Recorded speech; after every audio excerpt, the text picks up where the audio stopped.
मकर संक्रांति के दिन सूर्य अपने पुत्र शनिदेव के घर जाते हैं।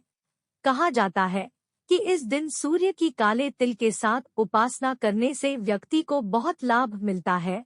इसके अलावा मकर संक्रांति के मौके पर सूर्य देव और शनि की कथा पढ़ी जाए तो शनि दोष से काफी हद तक राहत मिलती है।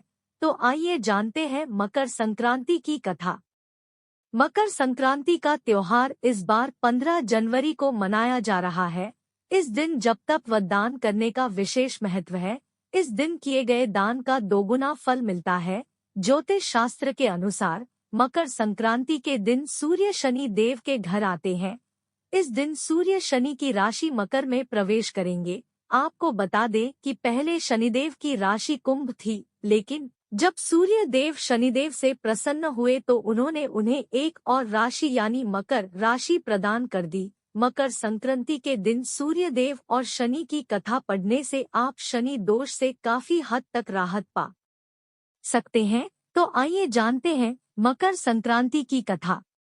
पौराणिक कथाओं के अनुसार सूर्य देव और शनिदेव में अच्छे संबंध नहीं थे। दरअसल इसका कारण था सूर्य देव का शनि की माता छाया के प्रति उनका व्यवहार। दरअसल शनि देव का रंग काला होने के कारण सूर्य देव ने उनके जन्म के दौरान कहा था कि ऐसा पुत्र मेरा नहीं हो सकता। इसके बाद से सूर्य देव ने शनि देव और उनकी माता छाया को अलग कर दिया था। जिस घर में वह रहते थे उसका नाम कुंभ था।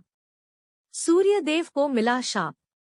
सूर्य देव के ऐसे व्यवहार से क्रोधित होकर छाया ने उन्हें श्राप दे दिया था। माता छाया ने सूर्यदेव को कुष्ठ रोग का श्राप दिया था, जिससे क्रोधित होकर सूर्यदेव ने छाया और शनिदेव का घर जलाकर राख कर दिया था। सूर्यदेव के पुत्र यम ने सूर्यदेव को उस श्राप से मुक्त किया था। साथ ही उनके सामने मांग रखी थी कि वह उनकी माता यानी छाया के साथ अपने व्यवहार में बदलाव लाएं।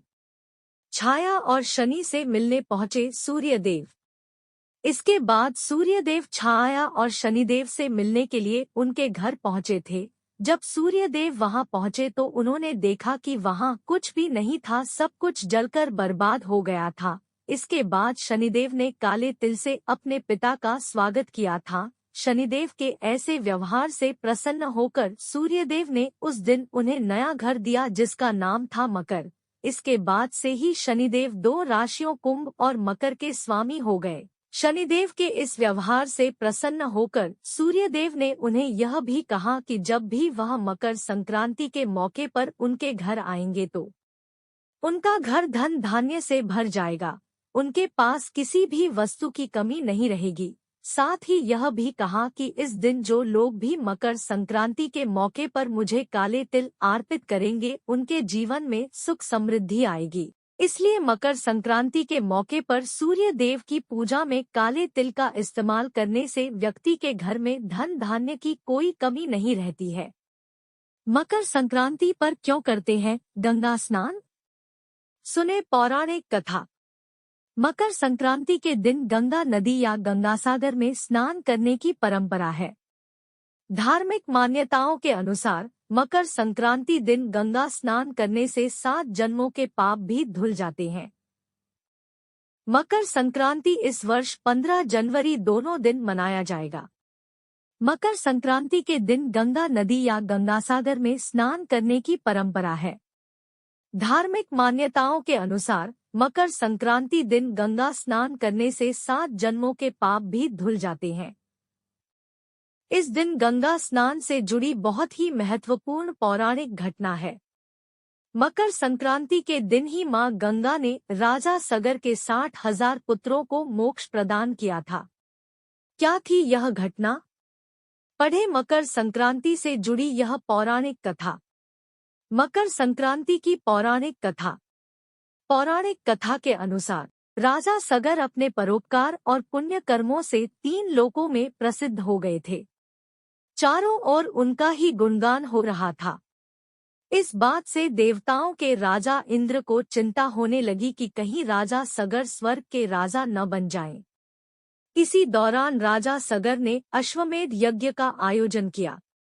इंद्रदेव ने अश्वमेध यज्ञ का घोड़ा चुराकर कपिल मुनि के आश्रम के पास बांध दिया। अश्वमेध यज्ञ का घोड़ा चोरी होने की सूचना पर राजा सगर ने अपने सभी 60,000 पुत्रों को उसकी खोज में लगा दिया। वे सभी पुत्र घोड़े को खोजते हुए कपिल मुनि के आश्रम तक पहुंच गए। वहां पर उन्होंने अश्वमेध यज्ञ का घोड़ा देखा। इस पर उन लोगों ने कपिल मुनि पर घोड़ा चोरी करने का आरोप लगा दिया। इससे क्रोधित होकर कपिल मुनि ने राजा सगर के सभी 60,000 पुत्रों को श्राप से जलाकर भस्म कर दिया। यह जानकर राजा सगर भागते हुए कपिल मुनि के आश्रम पहुंचे और उनको पुत्रों को क्षमा दान देने का निवेदन किया।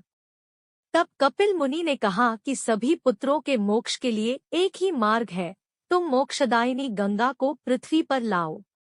राजा सगर के पोते राजकुमार अंशुमान ने कपिल मुनि के सुझाव पर प्रण लिया कि जब तक मां गंगा को पृथ्वी पर नहीं लाते, तब तक उनके वंश का कोई राजा चैन से नहीं बैठेगा।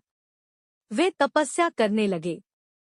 राजा अंशुमान की मृत्यु के बाद राजा भागीरथ ने कठिन तप से मां गंगा को प्रसन्न किया। मां गंगा का वेग इतना था कि वे पृथ्वी पर उतरती तो सर्वनाश हो जाता। तब राजा भगीरथ ने भगवान शिव को अपने तप से प्रसन्न किया ताकि वे अपनी जटाओं से होकर मां गंगा को पृथ्वी पर उतरने दे, जिससे गंगा का वेग कम हो सके। भगवान शिव का आशीर्वाद पाकर राजा भगीरथ धन्य हुए। मां गंगा को अपनी जटाओं में रखकर भगवान शिव गंगाधर बने। मां गंगा पृथ्वी पर उतरी और आगे राजा भगीरथ और पीछे पीछे मां गंगा पृथ्वी पर बहने लगी। राजा भगीरथ मां गंगा को लेकर कपिल मुनि के आश्रम तक लेकर आए, जहां पर मां गंगा ने राजा सगर के 60,000 पुत्रों को मोक्ष प्रदान किया। जिस दिन मां गंगा ने राजा सगर के 60,000 पुत्रों को मोक्ष दिया, उस दिन मकर संक्रांति थी। वहां से मां गंगा आगे जाकर सागर में मिल गई। जहां वे मिलती हैं, वह जगह गंगा सागर के नाम से प्रसिद्ध है। धार्मिक मान्यताओं के अनुसार मकर संक्रांति को गंगा सागर या गंगा नदी में स्नान करने से मोक्ष की प्राप्ति होती है और 7 जन्मों के भी पाप मिट जाते हैं।